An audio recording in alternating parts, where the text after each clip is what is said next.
Пляж Ахзиев находится на севере Израиля.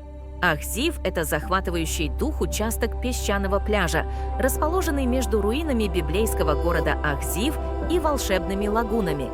Голубые бухты и скалистые расщелины, песчаниковые хребты и редкие растения, места гнездования морских черепах, руины библейского города Ахзиев и пляж с морским бассейном для купания. В ранние римские времена город, известный как Агдиппа, был дорожной станцией.